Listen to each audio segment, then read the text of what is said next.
મોરબીમાં સ્પામાં મસાજના નામે ચાલતો હતો દેહ વ્યાપારનો ધંધો. માલિક સહિત 3 જબ્બે. નેશનલ હાઈવે પર ક્રિસ્ટલ સ્પામાં મસાજના 1000 અને વધારાના 1000 આપવાથી મળતું હતું સુખ. મોરબી શહેરમાં સ્પામાં મસાજના નામે વધુ એક કૂટણખાનાને પોલીસે પકડી પાડ્યું હતું. મોરબી સિટી બી ડિવિઝન પોલીસે નેશનલ હાઈવે ઉપર વિશાલ ફર્નિચર નજીક આવેલા ક્રિસ્ટલ સ્પામાં ડમી ગ્રાહક મોકલી સ્પાના બહાને કૂટણખાનાનો પર્દાફાશ કરી આ અનૈતિક ધામ ચલાવતા 3 શખ્સોને ઝડપી લીધા હતા.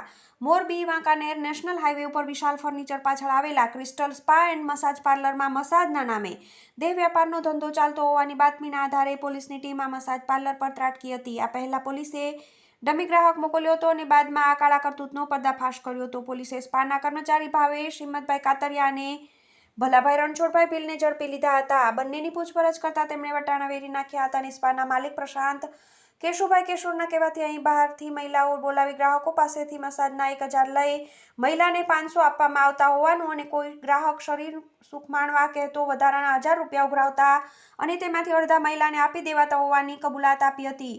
દરોડા દરમિયાન ડમી ગ્રાહકવાળા રૂમમાં લાલ લાઇટ ચાલુ બંધ થતી હોવાનું ધ્યાને આવતા આરોપીઓને આ અંગે પૂછપરછ કરતા તેઓએ કબૂલ્યું હતું કે પોલીસ દરોડો પાડે તો મુખ્ય કાઉન્ટરના ટેબલ નીચે એક સ્વિચ લગાવેલી છે, જે દબાવતા જ તમામ રૂમમાં લાઇટ ચાલુ બંધ થાય અને પોલીસ આવ્યાની જાણ થતાં જ ગ્રાહકો અને લલનાઓ વ્યવસ્થિત થઈ જાય તેવી સિસ્ટમ ગોઠવવામાં આવી હતી.